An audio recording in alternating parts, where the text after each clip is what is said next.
Hey guys, welcome to the Book Critics. I hope you are safe and sound and I'm back with another video. और आज के इस video में हम करने वाले हैं lockdown wrap up. Lockdown wrap up ये क्या होता है? लॉकडाउन रैप अप क्या है वो मैं आपको बताती हूँ। देखिए गाइज, आप सबको पता है कि इंडिया के काफ़ी सारे स्टेट्स ने अप्रैल और मई के मंथ में लॉकडाउन लगा दिया था due to increase in the cases of COVID. और उस समय हम लोगों को बोला गया था कि हमें अपने घरों में रहना है और कहीं भी बाहर नहीं जाना है। लेकिन अब काफ़ी सारी स्टेट्स ने अनलॉक करना स्टार्ट कर दिया है, उनमें से एक मेरी स्टेट भी है राजस्थान। तो आज के इस वीडियो में मैं आपको बताने वाली हूँ कि उस लॉकडाउन पीरियड में मैंने कितनी बुक्स पढ़ी और मेरा क्या एक्सपीरियंस रहा उन बुक्स को लेकर। तो राजस्थान के अंदर लॉकडाउन जो था वो स्टार्ट हुआ था 17 या 18 अप्रैल से और वो ख़त्म हुआ मेरे लिए 8 जून को, और 9 जून को मैंने ऑफिस वापस से ज्वाइन कर लिया। तो यानी कि ये 50 डेज़ में जो भी मैंने बुक्स पढ़ी मैं आज उनके बारे में आप लोगों को बताने वाली हूँ। तो चले बिना किसी डिले के शुरू करते हैं और देखते हैं कि मैंने कितनी बुक्स पढ़ी। इन 50 डेज़ में मैंने टोटल बुक्स पढ़ी 21। जी हाँ, आपने मुझे बिल्कुल सही सुना, मैंने पढ़ी 21 किताबें 50 दिनों में, यानी कि 2.5 डेज में, 2.5 दिनों में कम से कम एक किताब को मैंने ख़त्म किया। तो अब देखते हैं कि मैंने कौन कौन सी किताबें पढ़ी अपने इस लॉकडाउन पीरियड में। तो जो पहली बुक मैंने पढ़ी वो थी फरेब का सफ़र, जिसे लिखा है अभिलेख द्विवेदी ने। ये कहानी कुछ युवाओं की है जिसमें जो प्रोटैगनिस्ट होता है सनी, वो कोई डेटिंग ऐप के चक्करों में फंस जाता है और ये उसी के बारे में कहानी है। इसे हिंदी में लिखा गया है और काफ़ी छोटी कहानी है, ये 128 पन्नों में मात्र पूरी कहानी लेखक ने लिखी है। दूसरी बुक जो मैंने पढ़ी वो भी एक हिंदी बुक ही थी जिसका नाम है वसीयत तुम्हारे नाम, जिसके लेखक हैं जर्द सितारा। ये उनके कुछ क्या बोल सकते हैं पोएम्स का और 2 लाइनर्स का या 4 लाइनर्स का कलेक्शन है। मुझे ये बुक अच्छी लगी थी पढ़ने में। नेक्स्ट बुक मैंने जो पढ़ी वो एक मेमोयर था जिसे लिखा था डॉक्टर उमा दत्तन ने और इसका नाम है डेड मैन टेल टेल्स। इसके बाद जो बुक मैंने पढ़ी वो थी till death we do part. इसको लिखा है ब्रूनो ब्रीचेस ने और ये एक इंटरनेशनल कोरियर था, मेरे लाइफ का पहला इंटरनेशनल कोरियर आप कह सकते हैं। विदेश से आई थी ये किताब और ये स्टोरी भी बहुत अच्छी है जिसमें पैब्लो नाम का एक इंस्पेक्टर होता है, उसकी स्टोरी दिखाई कि कैसे उसको उसकी ही जो डिपार्टमेंट होता है वो फंसा देता है झूठे इल्ज़ामों में और उसकी वाइफ उसको छोड़ देती है और उसके ही कॉलीग के साथ एक एक्स्ट्रा मैरिटल अफेयर बना लेती है। तो जो नेक्स्ट बुक मैंने पढ़ी वो थी atomic habit by James clear. ये बुक मैंने पढ़ी थी अपने 12 नॉन फिक्शन फॉर 12 मंथ्स, जो मेरा हैशटैग चल रहा है इंस्टाग्राम पे, उसके लिए। ये मेरी 5th बुक है ईयर की, 5th नॉन फिक्शन बुक है ईयर की। और इस बुक में ऑथर ने बहुत अच्छे से बताया है कि कैसे आप अपनी पुरानी और जो बेकार हैबिट्स हैं उनको छोड़ सकते हो और जो अच्छी हैबिट्स आप हमेशा से अपनाना चाहते थे, अपने रूटीन में लाना चाहते थे, उनको कैसे लेकर आ सकते हो।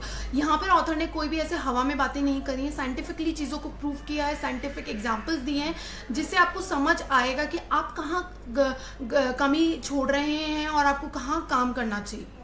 नेक्स्ट बुक जो मैंने पढ़ी वो थी 1000 स्प्लेंडेड सन बाय खालिद हुसैनी। इस बुक का मैंने वीडियो रिव्यू भी किया था और ये मेरी अप्रैल मंथ की बुक ऑफ द मंथ थी क्योंकि ये बुक बहुत अच्छी है। ये मेरे फेवरेट ऑथर ने लिखी है। इस बुक की कहानी जो है वो अफ़गानिस्तान में सेट थी और इसकी कहानी रिवॉल्व होती है 2 विमेन कैरेक्टर्स मरियम और लैला के इर्द गिर्द। और इस बुक को पढ़ के मैं ही जानती हूँ कि मैं कितना रोई थी, पर मुझे ये बुक बहुत अच्छी लगी और मुझे पता है कि मैं बहुत जल्द इस बुक को वापस से पढ़ूँगी। मई के मंथ में मैंने पढ़ी टोटल 13 बुक्स और ये मेरा रिकॉर्ड था। मैंने शायद ही कभी किसी महीने में इतनी ज़्यादा बुक्स पढ़ी हैं।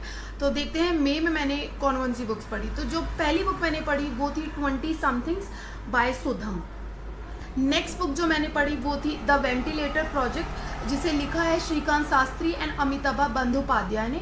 ये बुक नॉन फिक्शन है और इसकी स्टोरी जो है वो कोविड से ही रिलेटेड है। इसके अंदर मतलब कोई स्टोरी नहीं है एक्चुअली में। इसमें ऑथर्स ने दिखाया कि कैसे उन्होंने एक वेंटिलेटर बहुत 90 डेज़ के अंदर प्रिपेयर किया था। इंडिया वेंटिलेटर्स जो है मोस्टली बाहर से इंपोर्ट करता है और हम यहाँ पे कोई मैन्युफैक्चरिंग नहीं होती, लेकिन ये जो ऑथर्स हैं बुक के, ये IIT कानपुर के प्रोफेसर्स हैं। इन्होंने एक 20 समथिंग अमेजिंग लोगों की टीम डेवलप करी थी और उस टीम ने मिलके 90 दिनों के अंदर एक इम्पॉसिबल टास्क को पूरा किया था। इस बुक के अंदर सिर्फ उनकी ये जो वेंटिलेटर बनाने की जर्नी है सिर्फ उसके बारे में नहीं है, बल्कि इन्होंने बताया है कि पोस्ट कोविड जो स्मॉल बिजनेसेस हैं वो कैसे डेवलप कर सकते हैं, वो कैसे ग्रो कर सकते हैं, उस बारे में भी इस बुक में बहुत अच्छे से बताया गया। तो नेक्स्ट बुक जो मैंने पढ़ी वो थी Harry Potter and the prisoner of Azkaban, और इस बुक को मैंने शायद 2-3 दिन में ही ख़त्म कर दिया, और इस बुक के बारे में तो क्या बोलूँ, इसके बारे में तो सबको ही पता है। नेक्स्ट बुक जो मैंने पढ़ी वो थी Harry Potter and the goblet of fire. ये जो है मैंने डिसाइड किया था कि मैं मई जून तक सारे हैरी पॉटर के पार्ट्स ख़त्म कर दूँ, इसलिए मैंने मई में 2 बुक्स पढ़ी थी, the prisoner of Azkaban and the goblet of fire. Next book जो मैंने पढ़ी वो एक हिंदी बुक थी आपका बंटी, जिसे लिखा है मनु भंडारी ने, और ये बुक मैं आपको क्या बताऊं क्या थी। ये चाइल्ड साइकोलॉजी के ऊपर बेस्ड है। इसके जो लीड कैरेक्टर होता है बंटी, वो 9-10 साल का लड़का होता है, और इसमें दिखाया है कि कैसे उसके पेरेंट्स का जब डाइवर्स होता है तो उसकी मेंटालिटी पे, उसकी मेंटल हेल्थ पे क्या इम्पैक्ट पड़ता है, वो कैसे चीज़ों को एक्सेप्ट करता है, वो कैसे रिएक्ट करता है जब उसकी मॉम सेकंड मैरिज कर लेती हैं। तो ये सब बस उसी बारे में बताया, और ये बहुत खूबसूरती से लिखी गई एक किताब है जिसमें एक छोटे बच्चे की मानसिकता बहुत अच्छे से ऑथर ने दर्शाई है। नेक्स्ट बुक जो मैंने पढ़ी वो एक रिव्यू कॉपी थी, the roaring lamp.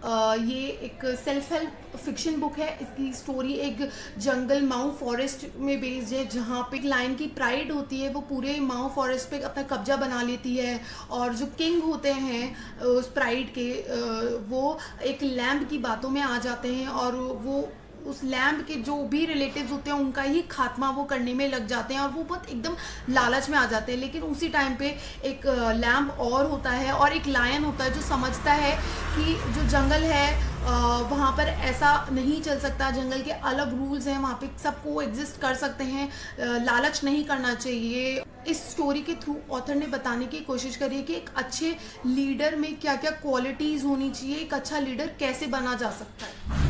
Next book जो मैंने पढ़ी वो एक रीडाथॉन के लिए पढ़ी थी, जिसका नाम मुझे याद नहीं आ रहा और वो मैं यहाँ लिख दूंगी। इस बुक का नाम जैसे आप देख सकते हैं द फॉरेस्ट ऑफ एन्चेंटमेंट्स है, और इसे लिखा है चित्रा बनर्जी दिवाकरुणी ने। इस बुक के अंदर रामायण को वापस से दिखाया गया है, लेकिन इस बार रामचंद्र जी के पॉइंट ऑफ व्यू से ना दिखा के या किसी थर्ड पर्सन के पॉइंट से ना दिखा के स्टोरी को दिखाया गया है खुद सीता माँ के पॉइंट से, कि उन्होंने जो भी पूरे रामायण में हुआ उसका उन पे क्या इम्पैक्ट हुआ, उन्होंने कैसे सब चीज़ें झेली, उनके साथ क्या क्या न्याय हुए, क्या क्या अन्याय हुए। इस बुक में चित्रा मैम ने बहुत अच्छे से सब कुछ दिखाया है, और ये बुक मैं श्योरली सबको रिकमेंड करती हूँ। अगर आप माइथोलॉजिकल फिक्शन पढ़ना पसंद करते हैं और आपने इस बुक का अभी तक नहीं पढ़ा है तो आप प्लीज़ इस बुक को जरूर पढ़िए। नेक्स्ट बुक जो मैंने पढ़ी वो एक रिव्यू कॉपी थी जिसका नाम है ऑफ रेन्स एंड मोर। इसके अंदर अराउंड 40 या 50 समथिंग पोएम्स है, बहुत छोटी छोटी पोएम्स है, और सारी पोएम्स जो हैं वो रेन और मॉनसून से रिलेटेड हैं और बहुत अच्छी हैं। मतलब आप इस बुक को पढ़ सकते हैं जब भी बारिश आ रही हो, थोड़ा पकोड़े साथ में लेके, एक चाय का कप साथ में लेकर अगर आप इस बुक को पढ़ेंगे तो आपको बहुत अच्छा लगेगा। नेक्स्ट बुक जो पढ़ी मैंने वो अगेन उसी रीडाथॉन के लिए पढ़ी थी। एक्चुअली में वो एक ईयर लॉन्ग रीडाथॉन है और उसका मे का प्रॉम्प्ट था विमेन फिक्शन, जिसकी वजह से मैंने द फॉरेस्ट ऑफ एन्चेंटमेंट्स पढ़ी थी, और ये book एलियनोर Oliphant is completely fine पढ़ी। ये भी मेंटल हेल्थ से रिलेटेड बुक है। इसकी कहानी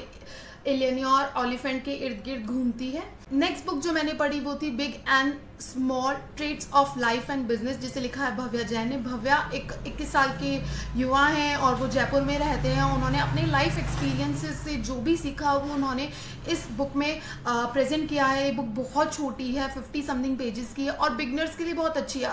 मैं ई बुक्स पढ़ना ज़्यादा प्रेफर नहीं करती हूँ क्योंकि मेरे बहुत मोटे चश्मे हैं और मुझे मतलब सारा दिन वैसे भी मोबाइल ही चलाना पड़ता है, और उसके बाद भी अगर मैं बुक को भी मोबाइल में ही पढूँ तो फिर क्या ही मज़ा है। लेकिन कुछ रिव्यू कॉपीज़ थी जो मेरे पास आई ई बुक फॉर्मेट में, किंडल फॉर्मेट में, और मैंने उन्हें एक्सेप्ट किया। उनमें से एक थी द पैराडाइज कॉन्फ्लिक्ट जिसे मैंने मई में ही पढ़ा, और दूसरी थी ब्लीक होप, ये भी मैंने मई में ही पढ़ी। नेक्स्ट बुक जो मैंने पढ़ी वो थी अ प्लीजेंट एस्केप, जिसके राइटर हैं पीयूष अरुण रोहनकर। ये उनकी ही लाइफ के ऊपर लिखी गई एक फिक्शनल स्टोरी है। नेक्स्ट बुक जो मैंने पढ़ी वो थी the Prince and the Nightingale, जिसे लिखा है अभिषेक भट्ट ने, और ये मेरी लास्ट बुक थी लॉकडाउन पीरियड की। तो गाइज देखा आपने कि मैंने लॉकडाउन में कौन कौन सी बुक्स पढ़ी है। इन सभी बुक्स का मैंने रिटन रिव्यू अपने गुडरीड्स अकाउंट पे और अपने इंस्टाग्राम अकाउंट पे अपलोड कर दिया है। तो अगर आप किसी भी बुक के बारे में कुछ एक्स्ट्रा जानना चाहते हैं तो आप मेरे Instagram account the book critics पे जा सकते हैं, जिसका लिंक मैंने डिस्क्रिप्शन बॉक्स में दे दिया है, और वहाँ पे आप इन बुक्स का जो भी रिव्यू मैंने लिखा है अच्छे से पढ़ सकते हैं। तो इस वीडियो में आपको काफ़ी सारे अच्छे बुक रिकमेंडेशंस मिल चुके हैं, और आई होप ये वीडियो आपके लिए हेल्पफुल था। और इसी के साथ मैं इस वीडियो को ख़त्म करना चाहूँगी, लेकिन मैं चाहती हूँ कि आप लोग मुझे कमेंट करके बताएं कि आपने अपने लॉकडाउन पीरियड में कौन कौन सी बुक्स पढ़ी और आपका क्या एक्सपीरियंस रहा। साथ ही मैं चाहूँगी कि आप मुझे बताएं कि आपको ये वीडियो कैसी लगी, और आप मेरे द्वारा सजेस्ट करी गई कौन सी बुक पढ़ने के बारे में सोच रहे हैं। That's it for today. I hope you like this video, and if you are new to my channel, do not forget to subscribe. We'll see you soon. Till then, take care. Bye.